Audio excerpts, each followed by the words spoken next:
여러분, 혹시 경기도 안산이나 시화공단 쪽에서 한 10년 넘게 정밀 부품 공장을 운영하고 있다고 한번 상상해 보시겠어요? 네, 아주 탄탄한 강소기업인 거죠. 불량률 재료에다가 납기일도 칼같이 지키는 그런 곳이요. 네, 맞아요. 정말 성실하게 일궈온 공장인데 어느 날 가장 큰 매출처인 유럽의 다국적 기업에서 이메일 한 통이 날아오는 겁니다. 아, 그 무시무시한 이메일 말이죠. 네네. 열어보니까 내용이 이래요. 올해 3분기까지 귀사의 공정 내 탄소 배출량 데이터랑 협력사 노동인권 실사 결과를 제출해라. 만약에 기준 미달이면 내년부터 납품 계약 끊겠다. 와, 진짜 등골이 서늘해지는 순간이네요. 그러니까요. 아니 당장 기계 돌리고 납품 일정 맞추기도 벅찬데 사내에 막 이런 거 담당할 부서나 인력이 있을 리가 없잖아요. 사실 그 이메일 한 통이 뜻하는 바는 되게 명확하거든요. 이제 게임의 룰이 완전히 바뀌었다는 통보를 받은 겁니다. 게임의 룰이요? 네, 그러니까 과거에는 그냥 품질 좋고 가격 싸면 장땡이었잖아요. 근데 이제는 물건을 만드는 그 과정이 깨끗하지 않으면 아예 시장 진입 자체를 막아버리겠다는 거니까요. 아예 물건을 팔 기회조차 안 준다는 거군요. 맞습니다. 그래서 당장 문을 닫아야 할지도 모른다는 그 엄청난 공포감이 지금 현장의 지역 중소기업들을 완전히 덮치고 있는 상황입니다. 바로 그 공포와 절박함이 오늘 우리가 파헤쳐볼 이번 심층 탐구의 핵심 텍스트입니다. 네, 오늘 가져오신 자료가 아주 흥미롭더라고요. 그죠? 보통 관공서에서 발표하는 뭐 공고문 이러면 뭐 엄청 딱딱하고 건조한 체크리스트만 떠올리실 텐데요. 오늘 우리가 해체해볼 서류는 완전히 다릅니다. 네, 맞습니다. 이게 2026년 4월 13일에 그 경기도 경제과학진흥원, 흔히 우리가 GBSA라고 들으는 곳에서 발표한 공고문인데요. 제목이 2026년 경기도 중소기업 ESG 경영 컨설팅 참여기업 모집 연장 공고입니다. 모집 기간이 연장됐다는 건 그만큼 현장에서 막 혼선이 있거나 준비할 시간이 더 필요했다는 뜻이기도 하죠. 네네. 참고로 오늘 방송 녹음하는 날짜가 2026년 5월 12일 화요일이잖아요. 네, 벌써 5월 중순이네요. 그러니까 이 서류 접수 마감일이 5월 21일 목요일 오후 4시거든요. 와, 진짜 며칠 안 남았네요. 시간이 정말 시계가 째깍째깍 돌아가고 있습니다. 근데 여기서 우리가 던져야 할 질문이 하나 있어요. 대체 왜 지방자치단체가 도민들의 피 같은 세금을 수억 원씩 들여가면서 이런 영세기업들 컨설팅을 공짜로 해주겠다고 나서는 걸까요? 지자체 입장에서는 이게 단순히 기업 하나 살리자 이런 차원이 아니거든요. 지역 경제의 심장이 멈추는 걸 막기 위한 일종의 심폐소생술에 가깝습니다. 심폐소생술이요? 그렇게까지 심각한가요? 그럼요. 막 대기업들이 앞다투어서 엄청 화려한 지속 가능성 보고서 내고 홍보할 때 사실 그 밑바닥 밸류체인을 지탱하는 지역 중소기업들은 거의 무방비 상태였단 말이죠. 하청의 하청 이런 업체들 말씀이시죠? 네. 만약 앞서 말씀하신 그 안산의 부품 공장이 글로벌 기업의 ESG 실사를 통과 못해서 하루아침에 도산한다고 생각해 보세요. 아유, 끔찍하네요. 당장 그 공장에 다니는 수십 명 직원들 일자리 잃죠. 공장 주변 식당들 매출 끊기죠. 그러니까 지역 경제 전체가 연쇄적으로 흔들리게 되는 겁니다. 그래서 지자체로서는 세금을 좀 쏟아라도 이 기업들을 어떻게든 글로벌 공급망이라는 방주에 태워야만 하는 거군요. 네, 아주 절박한 이유가 있는 거죠. 야, 이게 그냥 단순한 기업 지원이 아니라 지역 경제 전체를 지키기 위한 최전선 방어선 구축이었네요. 자, 그럼 이 복잡한 공고문을 한번 해체해 보죠. 네, 본격적으로 한번 뜯어보시죠. 이번 공고는 본사나 공장이 경기도에 있고 운영된 지 3년 이상 된 중소기업을 대상으로 합니다. 여기서 총 65개 회사를 뽑아서 세 가지 트랙 중에 하나를 골라서 지원해 준다는 건데요. 네, 세 가지 선택지가 있죠. 네, 이게 그냥 뭐 두루뭉술하게 너희 회사 착한 기업 만들어줄게 이런 게 아니더라고요. 아주 날카롭게 벼려진 세 개의 구명주를 던져주고 있습니다. 여기서 흥미로운 점은 그 세 가지 분야를 자세히 들여다보면요. 네네. 지금 글로벌 대기업들이 하청업체들의 목을 어떻게 조여오고 있는지 그 구체적인 실체가 아주 그대로 드러난다는 겁니다. 오, 기대되네요. 첫 번째 트랙부터 보죠. 공급망 실사 대응 분야입니다. 25개 회사를 뽑아서 최대 1,000만 원까지 지원해 주는데요. 네, 공급망 실사 트랙이죠. 전문가님, 여기서 말하는 공급망 실사가 정확히 뭔가요? 서류에 적힌 것만 보면 뭐 현장 진단도 해주고 전략도 짜준다 이렇게 되어 있는데 실제로 현장에서 그러니까 공장문 열고 들어가면 무슨 일이 벌어지는 건가요? 한마디로 글로벌 원청 기업이 직접 오거나 아니면 제3의 감사 기관을 깐깐한 사람들을 보내서요. 하청업체 공장을 그야말로 샅샅이 뒤지는 과정을 말합니다. 샅샅이요. 뭐 기계장부 이런 거 보는 거 아니에요? 예전에는 품질 검사원이 와서 부품 규격 맞는지 불량 없는지 그것만 쟀거든요. 네. 근데 이제는 환경 감사관이 와서 폐수는 어떻게 처리하는지, 화학물질 보관 창고에 환기 시설은 규정대로 잘 팽팽 돌아가는지 이런 걸 봅니다. 와, 환경검사를 깐깐하게 하네요. 거기서 끝이 아닙니다. 심지어 노무사가 출동해요. 와서 혹시 외국인 노동자의 여권을 회사가 막 강제로 금고에 보관하고 있지는 않은지, 초과 근무 수당은 제대로 법대로 주는지, 현장 근로자들 몇 명 무작위로 뽑아서 비밀 면담까지 진행합니다. 와, 세상에. 외국인 노동자 여권 보관까지 다 체크한다고요? 진짜 밑바닥까지 먼지 하나 안 남게 터는 거네요? 네, 그래서 여기서 뭔가 중대한 위반 사항이 딱 발견되잖아요. 그러면 시스템에 레드 플래그, 즉 적색 경보가 뜹니다. 경고를 먹는 거군요. 네, 그리고 일정 기간 내에 개선 조치를 안 하면 그냥 얄짤없이 다음 달부터 거래처 명단에서 즉각 삭제되는 거예요. 그럼 진짜 회사 문 닫아야 하잖아요. 맞습니다. 그래서 이 첫 번째 트랙은 바로 그 살벌한 실사관들이 우리 공장에 들이닥쳤을 때 도대체 어떻게 방어하고 대응해야 하는지 밀착 과외를 해주는 겁니다. 아, 밀착과에 확 이해가 되네요. 그럼 두 번째 트랙으로 넘어가 볼까요? 두 번째는 에코바디스 등 평가 대응 분야인데 무려 30개 회사를 뽑고 지원금도 최대 2천만 원으로 세 가지 트랙 중에 가장 규모가 큽니다. 네, 가장 인기가 많고 또 현실적으로 제일 필요한 분야죠. 근데 에코바디스라는 이름이 일반인들한테는 되게 낯설거든요. 이게 뭐 대단한 권위가 있는 인증 마크 같은 건가요?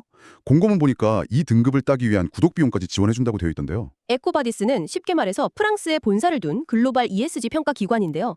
전 세계 기업들을 대상으로 하는 일종의 ESG 신용평가사라고 보시면 됩니다. 신용평가사요? 무디스나 S&P 같은 거요? 존슨이나 로레알, 미쉐린 같은 초거대 다국적 기업들이 전 세계에 흩어진 수만 개의 하청업체를 방금 말씀드린 현장 실사로 일일이 다 찾아갈 수가 없잖아요. 그건 불가능하죠. 비용도 엄청날 거고요. 그러니까요.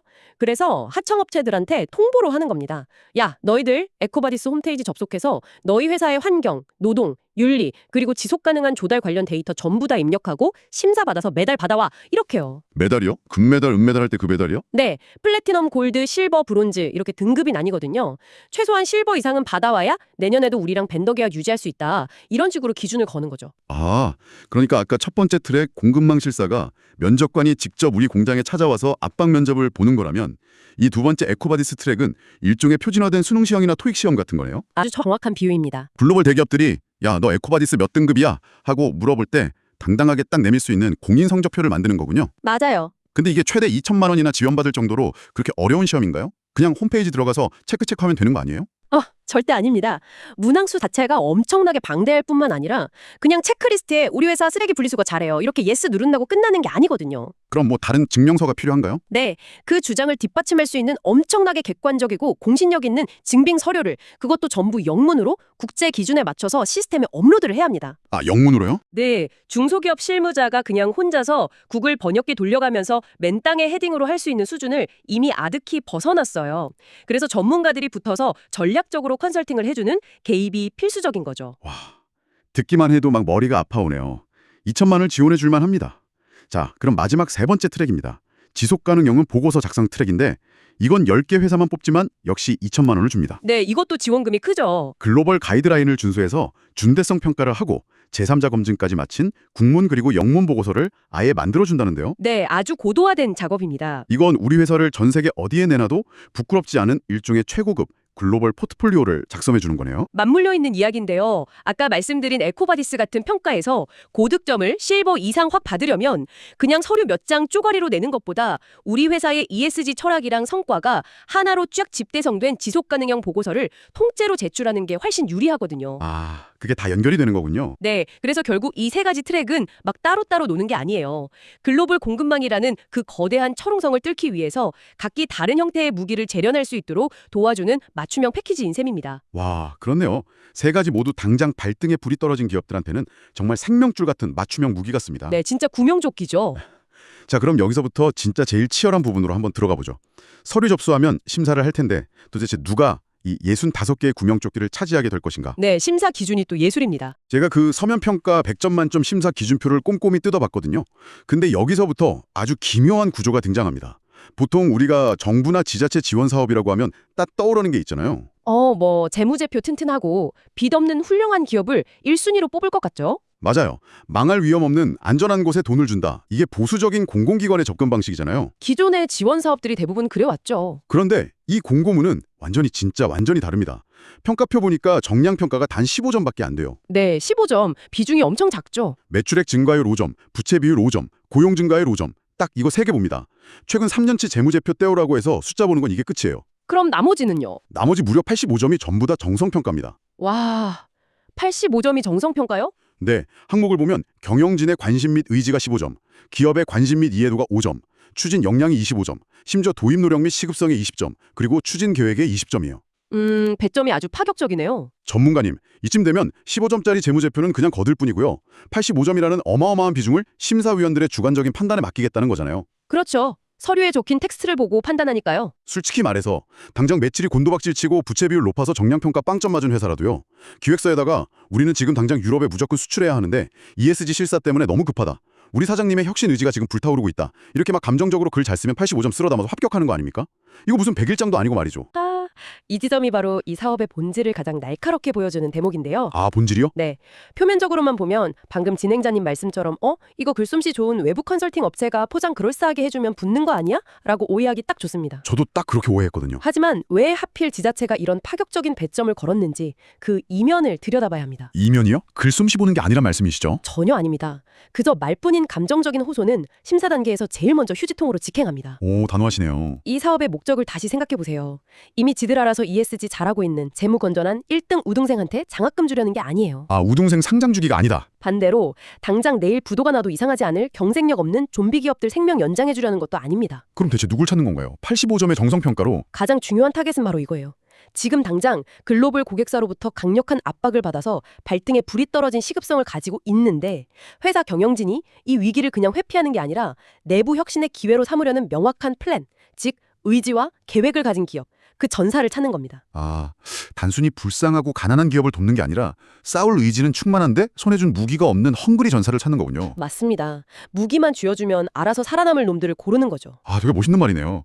근데 전문가님 아무리 그래도 서류 제출만으로 그 경영진의 의지라는 눈에 안 보이는 추상적인 개념을 대체 어떻게 증명하죠? 뭐 대표님이 혈서라도 써서 놔야 합니까? 혈서보다 훨씬 더 확실하고 무서운 증빙 방식이 있습니다. 오, 그게 뭡니까? 바로 가점 제도의 숨은 역할이죠. 이 공고문 맨 뒤를 보시면 기본 100점 외에 최대 10점까지 추가로 받을 수 있는 가점표가 붙어 있어요. 아, 맞아요. 그 가점표. 저도 봤는데 솔직히 무슨 암호 해독하는 기분이었습니다. 항목들이 좀 복잡하긴 하죠. 네, 항목당 1점씩 주는데 환경 분야 2, 이쪽에는 ISO 4001, 환경 표지 인증 이런 게 있고요. 사회 S 분야가 엄청 길어요. 네, 거기가 핵심이죠. ISO 45001, 해썹, 가족 친화 인증 기업, 소비자 중심 경영 인증, 심지어 지배구조 G 쪽에는 ISO 37001의 성실납세 증명서까지 있습니다. 아니 솔직히 하루하루 먹고 살기 바쁜 동네 부품 공장 입장에서 이런 복잡한 인증들을 평소에 다 챙겨놓는 게 쉬운 일이 아니잖아요. 당연히 쉽지 않죠. 엄청난 비용과 시간이 드는 일이니까요. 하지만 이 항목들이 왜 하필 ESG 가점과 다이렉트로 연결되는지를 아는 게 중요합니다. 어떻게 연결되는데요? 예를 들어 볼까요? 보통 식품 공장들이 위생관리 철저히 하려고 받는 줄로만 아는 해썹 인증 있잖아요. 네네, 그 마크 자주 보죠. 그게 사실 원재료가 입고돼서 폐기될 때까지 전 과정을 투명하게 통제하는 고도의 시스템입니다. 글로벌 관점에서 보면 이건 ESG의 환경 부문과 사회 부문, 즉 안전을 꼼꼼하게 관리할 수 있는 아주 강력한 기초 체력이 있다는 증거가 되거든요. 아, 해썹이 곧 ESG 역량이 되는 거군요. 그럼요. 하나 더 해볼까요? 가족 친화 인증 기업. 아, 육아휴직 잘 주고 유연근무 제하는 곳에 주는 거요? 맞습니다. 이거 직원들 복지 챙겨주려고 받은 건데 막상 글로벌 평가기관들이 제일 까다롭게 후벼 파는 게 바로 노동 및 인권 파트거든요. 아하. 그 ESG의 S 부문에서 이 가족 친화 인증이 어마어마한 방어력 실드로 작동을 하는 겁니다. 아, 맙소사. 그러니까 몇 년 전에 사장님이 그냥 우리 직원들 복지 좀 챙겨주자 해서 신청했던 가족 친화 인증이나 공장에 안전사고 안 나게 하려고 빡세게 도입했던 ISO 4501 같은 노력들이요. 네. 정작 도입할 그 당시에는 그게 ESG인 줄도 몰랐을 텐데 지금 이 생사가 걸린 2천만 원짜리 국명조끼 평가에서는 수많은 경쟁사를 물리치는 결정적인 1.2점으로 돌아온다는 거네요. 정확히 보셨습니다. 아까 85점 정성평가 이야기 하셨죠? 네네. 심사장에 가면 모든 회사가 다 우리는 시급합니다. 우리 대표님 의지가 불타오릅니다. 하고 똑같이 호소해요. 다들 글은 기가 막히게 써오겠죠. 네, 그 100일장 속에서 진짜 욱석을 가리는 승부처가 바로 이 가점표입니다. 우리 대표님은 말만 번지르르하게 하는 게 아니라 이미 3년 전부터 보이지 않는 곳에서 직원들을 이렇게 대우했고 현장 안전을 이렇게 철저히 챙겨왔습니다. 이걸 그냥 객관적인 정보 인증서 한 장으로 딱 증명해버리는 거죠. 와, 경영진이 평소에 갖고 있던 철학이 회사가 위기에 처한 이 결정적인 순간에 회사를 구하는 튼튼한 동아줄로 짠하고 변하는 거네요. 네, 아주 극적이고 완벽한 장치죠. 와, 진짜 뼈 때리는 포인트입니다. 평상시의 태도가 결정적인 순간에 실력을 만든다. 정말 명언이네요. 네, ESG의 본질이기도 하고요. 자, 이렇게 치열한 눈치 싸움이랑 평소의 내공까지 연끌해서 드디어 65개 회사의 턱걸이로 선정이 되었습니다. 아유, 축하할 일이죠. 네, 대표님들이 막 와 2천만 원 지원받는다, 컨설팅 빡세게 받고 에코바디스 실버 메달 따자 하고 사무실에서 만세를 부르려는 찰나에 공고문 후반부를 읽어 내려가다 보면 갑자기 사무실 분위기가 엄청나게 살벌해집니다. 하하, 올 것이 왔군요. 네, 마치 막 사람 좋은 웃음 지으면서 악수를 청하던 심사관이 갑자기 품에서 장전된 권총을 딱 꺼내드는 느낌이랄까요? 막대한 공공재원, 즉 세금이 투입되는 사업이니까요. 행정기관이 쳐놓은 촘촘한 방어막이 가동되는 구간이죠. 근데 그 방어막 구조가 진짜 특이합니다. 보통 지자체에서 중소기업 지원한다고 하면 자 2천만 원 여기 입금했습니다. 컨설팅 업체 알아서 비용 치르시고 나중에 영수증 내세요 하거나요. 선지급 방식이죠. 네. 아니면 지자체가 알아서 그 컨설팅 업체한테 다이렉트로 돈을 싸주잖아요. 보통 그렇게 편하게 하죠. 그런데 이 GBS-EA 공고문은 진짜 지독하게 깐깐합니다. 당장 자금 융통이 아쉬워서 이 지원 사업에 참여한 영세 중소기업한테 이렇게 통보해요.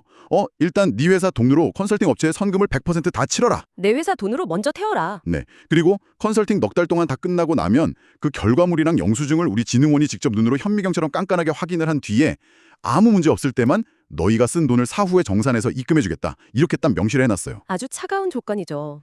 아니 전문가님, 당장 이번 달 직원들 월급줄 현금 흐름도 꽉 막혀서 허덕이는 영세기업 입장에서는요. 2천만 원을 먼저 선지급하라는 이 조건 자체가 엄청난 진입장벽 아닙니까? 구명조끼 준다더니 알고 보니 수영에서 배까지 오라는 거잖아요. 영세 기업에게 단기적인 현금 압박이 될 수 있다는 지적 타당합니다. 아주 뼈아플 수 있죠. 하지만 지자체가 바보라서 이런 허들을 만든 게 아닙니다. 거기에는 아주 치밀한 두 가지 계산이 깔려 있어요. 두 가지나 되나요? 첫째는 너무 명확합니다. 공짜 돈이네. 일단 믿져야 본전이니까 신청부터 하고 보자.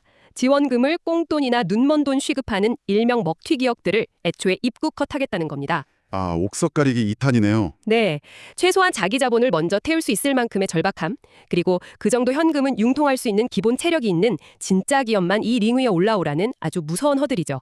일단 스스로 자기 피를 먼저 흘려야 진짜 아픈 환자인지 믿어주고 수술대에 눕혀주겠다는 거군요. 독하네요. 그럼 두 번째 이유는 뭡니까? 여기서 바로 이 서류, 이 공고문이 가진 가장 빛나는 통찰이 등장합니다. 뭡니까? 바로 ESG에서 마지막 G, 즉 지배구조, 거버넌스와 투명성에 대한 실전 훈련입니다. 진행자님, 그 공고문 뒤쪽에 있는 제재 조항들 한번 읽어봐 주시겠어요? 네. 제가 읽으면서 식은땀 났던 부분인데요. 과견적을 내서 사업비를 부정하게 집행하거나 서류나 영수증을 허위로 제출하거나 아니면 다른 정부기관 지원금이랑 중복으로 타낸 거 걸리면 어떻게 되냐? 어떻게 되나요? 진짜 쇠파이프 같은 철퇴가 떨어집니다. 지원금 전액 토해내는 건 기본이고요. 문서 위변조 같은 거 걸리면 지체 없이 곧바로 형사고발 조치한다고 굵은 글씨로 적혀 있습니다. 끝이 아니죠. 네, 더 무서운 게 있습니다. 향후 경기도에서 진행하는 모든 지원 사업에 최대 3년, 심지어 영구적으로 참여를 배제하겠다는 엄청 섬뜩한 경고문까지 붙어 있어요. 영구벤 이유. 네, 영구제명 조치죠. 제가 궁금한 건 이거예요. 솔직히 중소기업들 행정보는 격리 직원이 턱없이 부족하잖아요. 그쵸, 한 명이 다 하죠. 사장님이 영업도 뛰고 서류도 만드는데 바쁘다 보면 실수로 영수증 처리를 잘못할 수도 있고 규정을 꼼꼼히 못 읽어서 타기관 지원금이랑 겹칠 수도 있잖아요. 악의가 없는 실수일 수도 있죠. 네, 당장 목숨 간당간당한 기업들 좀 살려주겠다고 띄운 구명보트인데 그 안에서 규정 좀 어겼다고 아예 영구제명이라는 주홍 글씨를 이마에 쾅 찍어버리는 건 아무리 그래도 좀 과도한 행정 편의주의적 처벌 아닌가요? 겉으로만 보면 지자체가 너무 가혹하게 군다, 너무 갑질한다 이렇게 보일 수 있습니다.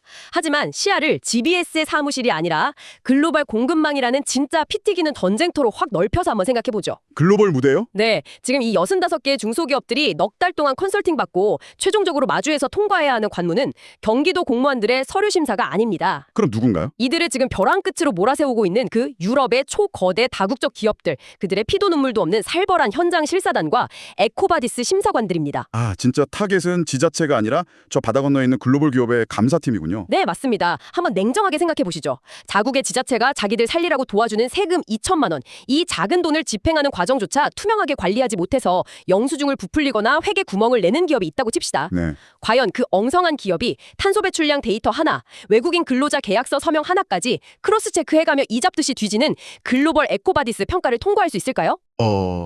절대 못하겠죠. 바로 탈락이네요. 불가능합니다. 자, 쉽네요. 지자체의 지원금을 그냥 눈먼 돈찜으로 취급하는 도덕적 해이를 가진 기업이라면 애초에 그 투명하고 투명해야 할 글로벌 ESG 스탠다드를 입에 올릴 자격조차 없다는 거군요. 정답입니다. 글로벌 시장, 특히 유럽 시장에서는 저희 회사 직원이 아직 서툴러서요. 저희가 지방의 작은 영세 공장이라 행정 인력이 부족해서 실수했습니다. 이런 변명이 단 1도 통하지 않습니다. 얄짤없군요. 네, 기준 미달이다. 서류가 조작됐다. 그럼 그날로 당장 벤더 계약 영구해집니다. 와, 따라서 이 깐깐한 선지급 구조랑 영구 배제라는 무시무시한 페널티 조항은 그냥 공무원들의 행정적 갑질이 아니에요. 자금을 투명하게 통제하고 증빙 서류를 한치의 오차 없이 다루게 훈련시킴으로써 글로벌 스탠다드에 부합하는 내부 통제 시스템, 즉 지배구조 G를 강제로도 멱살 잡고 장착시키려는 고도의 하드 트레이닝 과정인 셈입니다. 와, 듣다 보니까 막 팔에 소름이 돋네요. 저는 오늘 방송 준비하면서 이 공고문을 처음 읽었을 때 지자체가 그냥 지역 기업들 착한 기업 되면 지원금 좀 지어주나 보다. 이런 좀 시혜적인 복지 정책쯤으로 가볍게 생각했습니다. 많은 분들이 처음엔 다 그렇게 오해하십니다. 그런데 오늘 얘기를 나눠보니까 그게 전혀 아니었네요. 서류의 행간마다 그 문장들 사이에 이런 메시지가 숨어 있었어요. 글로벌 규제라는 거대한 쓰나미가 몰려오고 있다. 살아남고 싶으면 너희들의 뼈와 살을 깎는 혁신 의지를 증명해라. 증명해낸다면 우리가 도민들 세금을 털어서라도 너희 손에 강력한 무기를 쥐어주겠다. 하지만 만약 우리를 속이려 든다면 우리 손으로 너희를 먼저 쳐내겠다. 네. 와, 이런 엄청난 경고와 절박함이 복잡하게 얽혀있는 한편의 실전 생존 매뉴얼이었습니다. 오늘 우리가 나눈 이 깊은 탐구가 진짜 의미 있는 이유는요. 이 문서가 단지 이번에 선정될 65개 기업만의 운명을 결정짓는 게 아니기 때문입니다. 그럼 또 어떤 의미가 있죠? 새로운 시대의 거대한 경제 질서가 어떤 구체적이고 폭력적인 방식으로 우리 곁에 있는 작은 동네 공장들까지 옥죄어 오는지 그 잔인한 메커니즘을 아주 투명하게 보여주는 단면도이기 때문입니다. 맞습니다. 혹시 지금 방송을 듣고 계신 청취자분들 중에 에이 나는 제조업에서 일하는 것도 아니고 중소기업 사장님도 아닌데 이거 ESG 뭐 내 삶이랑 무슨 상관이야 이렇게 생각하시는 분이 계실지도 모르겠습니다. 사실 일상에서는 체감이 잘 안 되죠. 그렇지만 한번 생각해 보시겠어요? 우리가 매달 월급 쪽에서 투자하는 우량 대기업 주식들 있죠. 그 대기업이 내는 어마어마한 영업이익은 결국 수많은 하청업체들이 안정적으로 부품을 공급해줘야만 유지가 됩니다. 밸류체인이 끊어지면 끝이니까요. 그리고 우리가 사는 동네의 수많은 식당, 카페 같은 자영업자분들은 바로 그 하청업체 공장 노동자분들의 지갑에서 나오는 소비로 먹고 살고 있죠. 즉 글로벌 공급망과 ESG라는 이 거대한 톱니바퀴는 이미 우리 일상의 가장 깊숙한 곳까지 촘촘하게 맞물려 돌아가고 있다는 겁니다. 네, 그 거대한 톱니바퀴의 회전 속도가 지금 유례 없이 미친 듯이 빨라지고 있고요. 지자체들은 어떻게든 우리 지역 기업들이 그 속도에 튕겨나가지 않도록 안간힘을 쓰면서 버티고 있는 치열한 현장인 거죠. 맞습니다. 자, 이제 오늘 심층 탐구를 슬슬 마무리할 시간인데요. 마지막으로 방송을 끄신 후에도 여러분의 머릿속을 계속 맴돌게 할 조금 묵직한 질문 하나를 던져볼까 합니다. 네. 우리는 오늘 아주 치열한 100점 만점의 심사를 뚫고 65개의 구명조끼를 입게 될 그 절박하고 혁신 의지 넘치는 승리자들의 이야기를 나누었습니다. 멋진 기업들이 탄생하겠죠. 네, 그런데 문득 대화를 나누다 보니 이런 서늘한 생각이 듭니다. 경기도에만 수십만 개의 영세 중소기업이 있습니다. 이 공고문에 담긴 복잡한 영어 알파벳들, 에코바디스니 ISO니 하는 용어들을 해독할 전담 직원 하나 없고 사장님이 당장 하루하루 기계 앞을 지키느라 이런 좋은 지원 사업이 있다는 사실조차 알지 못하는 그 수많은 영세 공장들 말입니다. 안타깝지만 너무 많죠. 이 까다로운 85점짜리 심사의 문턱조차 밟아보지 못할 그 수많은 하위 기업들의 운명은 앞으로 어떻게 될까요? 지속 가능한 미래, 그리고 글로벌 스탠다드라는 그 눈부시고 도덕적인 명분 아래에서요. 역설적이게도 서류를 예쁘게 포장할 정보력이 있고 외국계 컨설팅을 소화할 수 있는 최소한의 자본과 행정력이 있는 기업들만이 살아남아서 생태계를 독식하는 것은 아닐까요? 무거운 질문이네요. 어쩌면 우리는 지금 ESG라는 이름의 가장 정의로워 보이는 잣대 아래에서 새로운 형태의 양극화가 시작되는 현장을 목격하고 있는지도 모르겠습니다. 가장 조용하지만 가장 잔인한 경제적 토태의 현장 말이죠. 네. 이 공고문이 살려낼 65개 기업, 그 화려한 생존자들의 뒤편에 짙게 남겨질 수많은 영세 공장들의 그림자들. 오늘 우리가 나눈 이 치열한 이야기가 여러분이 그 그림자들을 어떻게 바라봐야 할지에 대한 새로운 질문의 씨앗이 되었기를 바랍니다. 많은 생각거리를 던져주는 주제였습니다. 네, 저희는 다음 심층 탐구에서 더 날카롭고 집요한 시선으로 다시 찾아오겠습니다. 함께해 주신 여러분, 고맙습니다.